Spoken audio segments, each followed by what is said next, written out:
हमारे पास opening balance में passbook का क्रेडिट बैलेंस दिया गया है। क्रेडिट बैलेंस पासबुक के लिए इट मींस ये तो हमारा फेवरेबल होगा। फेवरेबल किसके लिए? फेवरेबल पासबुक के लिए, और पासबुक के लिए फेवरेबल हमारा क्रेडिट बैलेंस होता है। तो हमारे पास यहाँ पे ये प्लस का साइन कहाँ आ जाएगा? क्रेडिट में, और माइनस का साइन यहाँ पे आ जाएगा अपोजिट साइड डेबिट में। ठीक है, क्योंकि डेबिट क्या होगा? अनफेवरेबल होगा। किसके लिए? पासबुक के लिए। हम यहाँ पे पासबुक के क्वेश्चंस कर रहे हैं। ठीक है, तो स्टार्ट करते हैं क्वेश्चन। क्वेश्चन आपकी स्क्रीन पे फ्लैश हो रहा है। First statement is bank balance as per passbook. तो बैंक बैलेंस हमारे पास यहाँ पे क्या हो जाएगा? बैलेंस एज पर पासबुक, और पासबुक का ये फेवरेबल बैलेंस है तो किस साइड आएगा? Credit side. कितना? 10,000 रुपीज।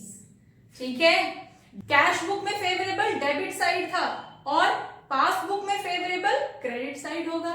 बाकी रूल रेगुलेशंस तो वही होंगे जो हमने अभी तक करते हुए आए हैं। ठीक है, तो next statement is cheque deposited into bank but no entry was made in cash book ₹500। 500 rupees का कैश बुक में कोई एंट्री नहीं हुई है, जबकि चेक जो है वो डिपॉजिट कर दिया गया है। तो अगर हम अपनी वही बेसिक कंडीशंस जो हमने ट्रिक्स वाली वीडियो बनाई थी, अगर आपने नहीं देखी है तो एक बार उसे देख लेना। उसके बाद जब आप ये क्वेश्चन करोगे तो आपको बहुत इजी लगेगी। ठीक है, उस वीडियो का लिंक आपके आई बटन में शेयर कर रखा है। अगर आपको देखना है तो एक बार देख सकते हैं। ठीक है, चलिए अब नेक्स्ट हमारे पास है check deposited but not recorded in the cash book. तो अब हमारे पास क्या होगा? कैश बुक में रिकॉर्ड नहीं हुआ, तो कैश बुक के लिए क्या होना चाहिए था? कैश बुक में तो इनकम होनी चाहिए थी ना, रिकॉर्ड होना चाहिए। तो उस केस में अब हम क्या करेंगे? हमें यहाँ पे बैलेंस पासबुक का दे रखा है, ओके फाइन, लेकिन हम तो अपना कैश बुक के अकॉर्डिंग सोच के चलते हैं। जो कैश बुक में किया था हम वही रूल रेगुलेशंस यहाँ पे अप्लाई करेंगे। बस बैलेंस ही तो अपोजिट साइड में डाल देना है, बाकी तो रूल रेगुलेशन वही रहेंगे जो हमारे कैश बुक के थे। तो हम यहाँ पे क्या करेंगे? हमारे एक चेक है जो डिपॉजिट तो कर दिया लेकिन लिखना भूल गए, तो अब लिख देते हैं। तो हमारे पास क्या होगा? यहाँ पे क्या आ जाएगा? Check deposited but not recorded. तो हमारे पास क्या होगा? अमाउंट कहाँ आएगा? 500 रुपीज। ये क्यों आया? अब जो रूल रेगुलेशन हमने, जो ट्रिक्स हमने यूज की थी वो तो हमारी उस वीडियो में है, चाहे आप उसके अकॉर्डिंग कर लो। अदरवाइज अगर पासबुक के अकॉर्डिंग समझना चाहते हो तो उस केस में क्या होगा? कैश बुक का बैलेंस जो कैश बुक में रिकॉर्ड नहीं हुआ है लेकिन पासबुक में रिकॉर्ड हो गया, तो पासबुक में रिकॉर्ड हो गया तो पासबुक का बैलेंस तो इंक्रीज हो जाएगा। अब क्या करोगे? उसको पासबुक से हटाओगे ना। कैश बुक में रिकॉर्ड नहीं हुआ तो पासबुक से भी हटाओगे, है ना। अब क्या कर रहे हो आप? कैश बुक को पासबुक के अकॉर्डिंग एडजस्ट कर रहे हो। अगर कोई चीज कैश बुक के अंदर रिकॉर्ड नहीं हुई है तो उसे पासबुक से भी हटाना पड़ेगा, और हटाने का मतलब क्या है? माइनस। और माइनस कहाँ पे होता है पासबुक के अंदर? डेबिट साइड, इसलिए आपने यहां पे डाल दिया। Clear? Next is cheque recorded into cash book but not sent to bank. Bank तक भेजा ही नहीं है और कैश बुक में रिकॉर्ड कर दी इनकम, तो उस केस में आप क्या करोगे? हमारे पास क्या होगा? हमने चेक जो है वो रिकॉर्ड तो कर दिया लेकिन बैंक तक अभी भेजा नहीं है।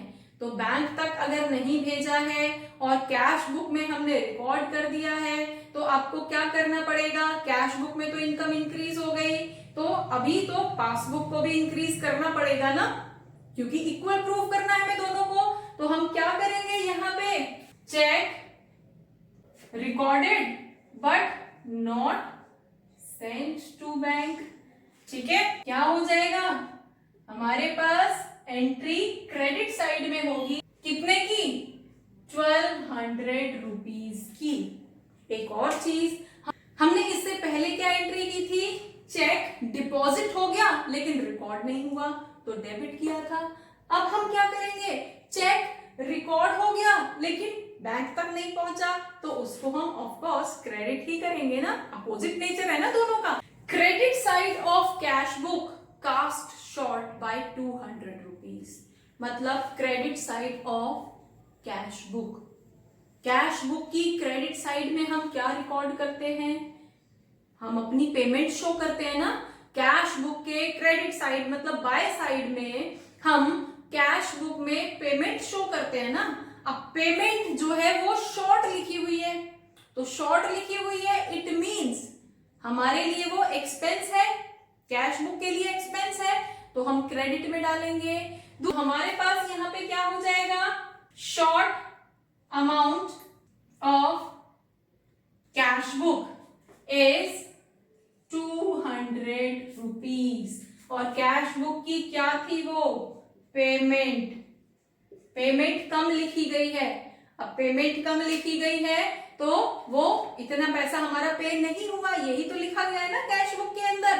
तो उस केस में हमारे पास क्या रहेगा, पासबुक इंक्रीज हो जाएगी। Next is insurance premium paid directly by the bank 600 rupees. अब बैंक ने डायरेक्टली पे कर दिया इंश्योरेंस प्रीमियम को, तो insurance premium kind of drawing, तो हमारे पास जब हम कैश बुक से करते थे तो वो हमारे लिए एक्सपेंस था।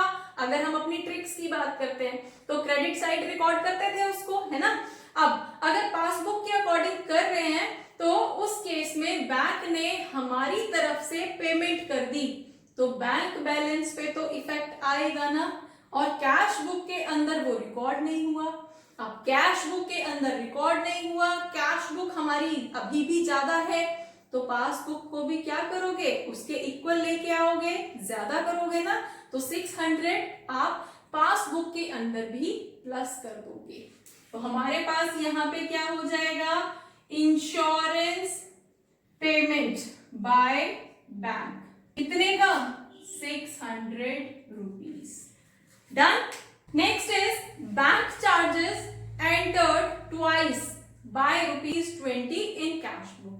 कैश बुक में बैंक चार्जेस 2 बार लिख गए हैं, तो मतलब उसकी पेमेंट साइड में 2 बार लिख गए हैं, तो क्या करोगे आप, 20 रुपीज वापस प्लस कर लोगे, है ना। तो हमारे पास यहाँ पे क्या करते थे, अगर हम वापस प्लस करेंगे तो कैश बुक में हम क्या करते थे, डेबिट, तो अब हम यहाँ पे क्या करेंगे, पासबुक के अंदर कर रहे हैं तो अपोजिट हो जाएगा, क्रेडिट। तो हमारे पास यहाँ पे क्या हो जाएगा, बैंक चार्जेस रिकॉर्डेड ट्वाइस, तो हम क्या करेंगे, उन 20 रुपीज को वापस कॉल कर लेंगे, ठीक है। Next is check issued but not presented 500 rupees. तो हमारे पास क्या होगी रिकॉर्डिंग उसकी, check issued but not presented. Bank में जब हम कैश बुक वाला कॉलम कर रहे थे तो हमने डेबिट साइड ही तो रिकॉर्ड किया था क्योंकि वो उसके लिए फेवरेबल था। तो अभी भी हमारे पास क्या रहेगा, हम डेबिट साइड ही नोट करेंगे ना उसको। ओके, अगर हम ट्रिक्स के अकॉर्डिंग करते हैं तो हम तो सेम प्लेस तो हम चेंज करेंगे ही नहीं, सिर्फ ओपनिंग बैलेंसेस का प्लेस चेंज होगा, बाकी सारी चीजें तो वही रिकॉर्ड होंगी। और अगर हम पासबुक के अकॉर्डिंग देखते हैं तो पासबुक के अकॉर्डिंग हमारे पास चेक इशू हो गया लेकिन अभी तक बैंक तक पहुंचा ही नहीं है, बैंक बैलेंस से अभी अमाउंट कटा ही नहीं है, तो कैश बुक को भी प्लस कर दोगे, ठीक है। तो हमारे पास यहाँ पे क्या हो जाएगा, cheque issued but not presented, कितने रुपए, 500 rupees. Clear. Next is cheque receipt recorded twice 1000। अब हमने इनकम को 2 बार रिकॉर्ड कर दिया कैश बुक के अंदर, तो अब पासबुक की तो गलती नहीं है ना, कैश बुक में मिस्टेक हुई है, तो उस केस में आप क्या करोगे, आप अपनी पासबुक को भी, अब उसमें कैश बुक में तो इनकम ज्यादा होके लिखी है, अब उसको तो आप करेक्ट नहीं करोगे, करेक्ट कब होगी, बाद में पता चल रहा है आपको, तो वो तो अब करेक्ट नहीं हो सकती, तो आप क्या करोगे, पासबुक में भी 1000 रुपीज इंक्रीज कर दोगे, तभी तो इक्वल होंगी ना। तो हमारे पास यहाँ पे क्या हो जाएगा, चेक रिकॉर्डेड, चेक मतलब इनकम, रिकॉर्डेड ट्वाइस। अब रिकॉर्ड हो गई है तो हम यहाँ पे अपनी बैंक के अंदर भी इंक्रीज कर देंगे। Amount is 1000 rupees. Clear? Last is bill discounted dishonour. 5000 rupees का बिल है जो डिसओनर हो गया है और कैश बुक में रिकॉर्डिंग नहीं हुई है। तो अब कैश बुक में रिकॉर्डिंग नहीं हुई है तो पासबुक में भी क्यों हम माइनस करेंगे? ठीक है, तो हमारे पास यहाँ पे क्या होगा? Bill dishonour. हम कहाँ पे रिकॉर्ड करेंगे उसको?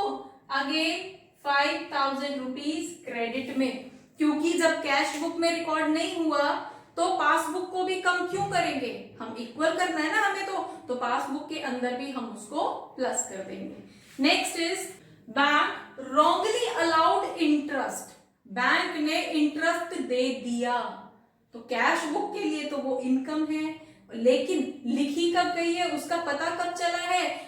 मार्च ओवर होने के बाद में 5 अप्रैल को जाके हमें उसको पता चला है। तो कैश बुक के अंदर तो बैलेंस अप हो गया ना। अब बैलेंस अप हो गया तो हम यहाँ पे क्या लिखेंगे? Wrongly allowed interest by bank. Bank ने इंटरेस्ट दे दिया है तो उसके अमाउंट में से तो कम हो गया अमाउंट, तो अब पासबुक से तो कम होगा ना, माइनस होगा, तो हम कहाँ लिखेंगे? 5000 रुपीज अपोजिट साइड में मेंशन कर देंगे। That's all. बस यही हमारी एंट्रीज हैं। अब दोनों साइड का हम टोटल कर लेते हैं। अब क्रेडिट साइड का टोटल आता है हमारे पास 18,000, तो दूसरी साइड भी 18,000 से कम है तो ज्यादा वाला अमाउंट हम दोनों साइड लिख देंगे 18,000। देन डेबिट साइड को टोटल कर लेंगे, कितना आएगा? 5,000, 6,000, 6,020 रुपीज को 18,000 में से माइनस करेंगे तो हमारे पास बैलेंस बचेगा 11,980 रुपीज का बैलेंस बचेगा। और ये बैलेंस कौन सा है? अगेन हमने स्टार्ट किससे किया था? क्रेडिट बैलेंस से, तो क्लोज क्या होगा? Debit balance. स्टार्ट किससे किया था? पासबुक के बैलेंस से, तो लास्ट में क्या आएगा? Balance as per cash book. Passbook से स्टार्ट किया था तो एंड कैश बुक होगा। ठीक है, क्रेडिट का अपोजिट डेबिट, पासबुक का अपोजिट कैश बुक। होपफुली आपको समझ आया होगा कि जब हमें ओपनिंग बैलेंस में पासबुक का credit balance it means favourable balance दिया गया होता है तो उसको कैसे सॉल्व करते हैं। For more keep watching, keep learning. Thank you.